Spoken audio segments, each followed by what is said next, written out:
This is KUGAN CASSIUS for iFall TV in association with MTK Global. I've got him again. Are you gone? Just tell me.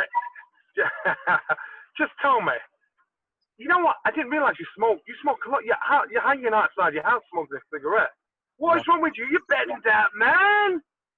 Lies. It's all herbal.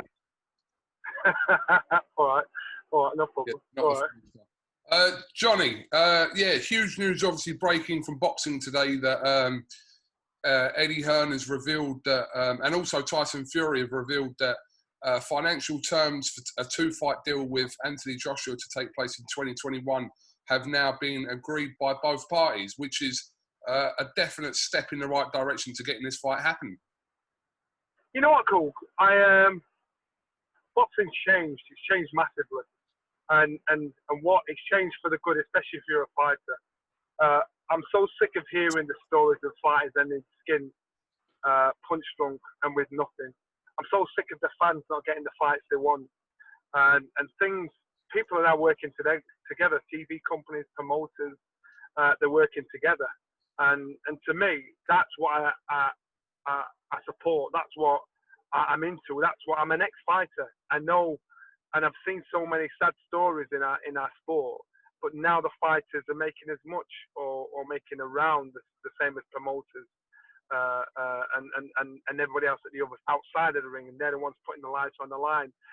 For these two to finally agree terms, it must have taken some serious negotiations, some serious talks. But one thing I've noticed over the last year or so, that a lot more fights are being made. Fighters are making more money than they ever have, and to me, as an ex-fighter, that's music to my ears. That's all I want to hear, because we're the ones that put our necks on the line always.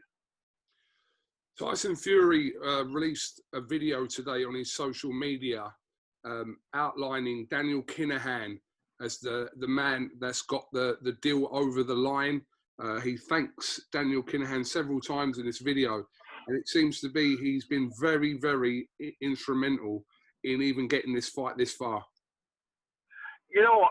My first dealings with Daniel Kinahan, my old flatmate, my best mate, Harold Graham, we used to live together. Harold hit hard times, and Daniel reached out from nowhere. Harold was going to lose his house. Harold was he had medical bills to pay for his wife that's unfortunately passed away now. And out of the blue, they popped up, and even Harold himself couldn't believe it. I couldn't believe it. And again, it kind of gave me some faith back in our sport again. For me, as the fighters are now benefiting, the fighters are now ending up on the good side. The fighters are now ending up financially better off.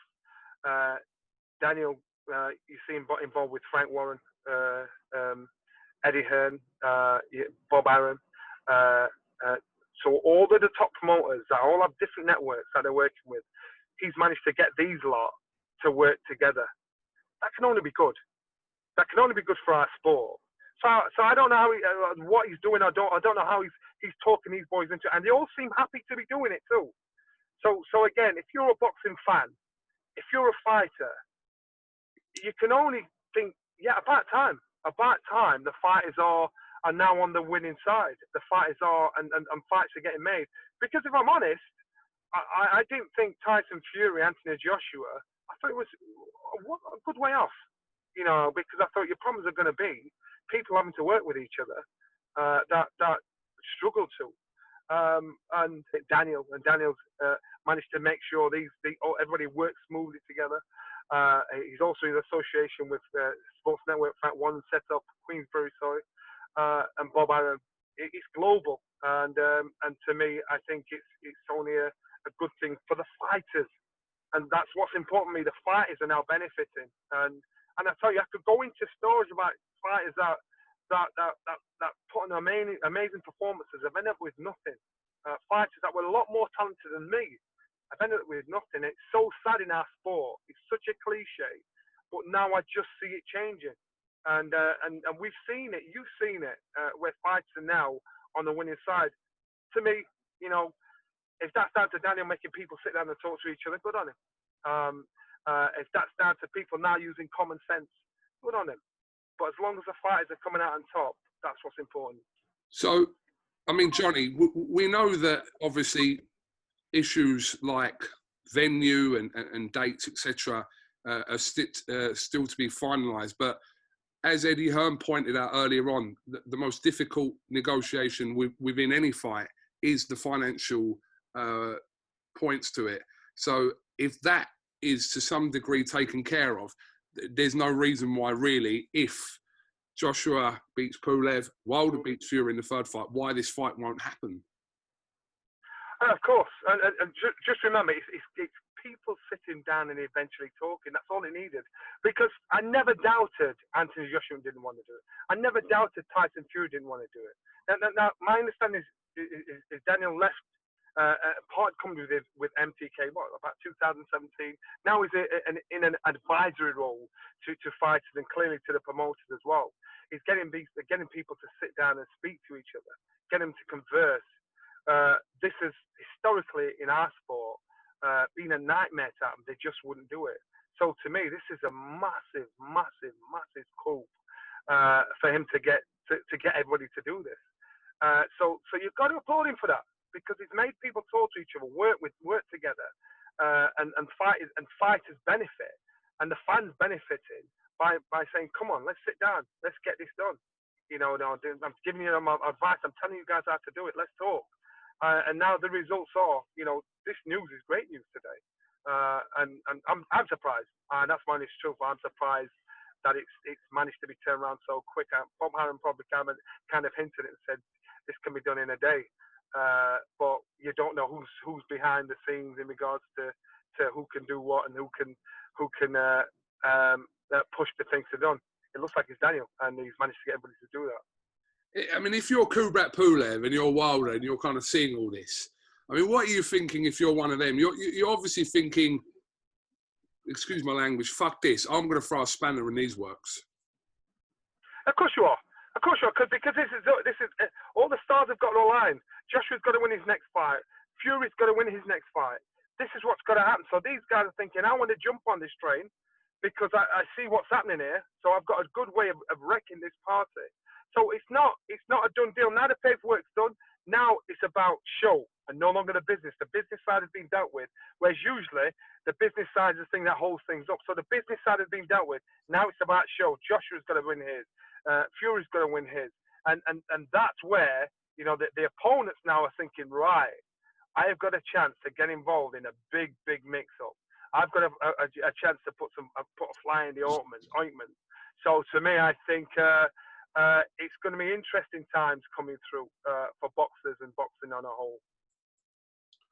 Absolutely. But like I said, it's a fight. Listen, we've been talking about this fight for a long time, especially after Fury beat Wilder back in February. But, as it edges closer, all these kind of jigsaw pieces, if you like, we're all looking forward to kind of this fight finally being made. And I think we're all comfortable that this fight will happen at some stage in 2021.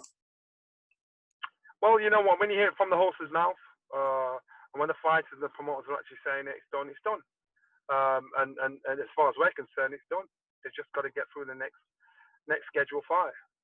So now we can get excited. We've got something to look forward to. It's great news, especially in the current climate.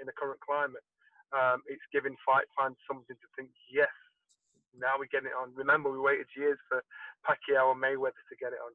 We waited years for Ricky Hatton and Junior Whittaker. That never happened to get it on. So now we've got two fighters at the top of the tree, signed, sealed, and ready to deliver.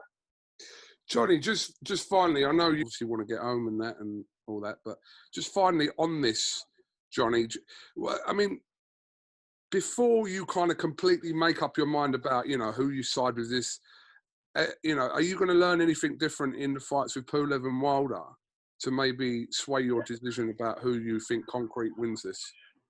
No, because remember, before Fury boxed Wilder, he had a below par performance, and you thought, wow, you can't box Wilder like that. Then all of a sudden, it was 360, completely turn it around. We saw Joshua lose to Ruiz, and then he came back to turn it completely around.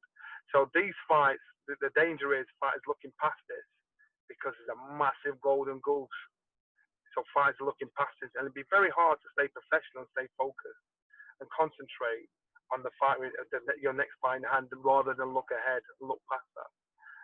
And so this is going to show the true professionalism of Tyson Fury, the true professionalism of Anthony Joshua, because now they know there's a lot at stake, and one slip up could change everything. So it's going to be like just reading the storybook. One fight goes through, one fight gets there. God, we just need you to win.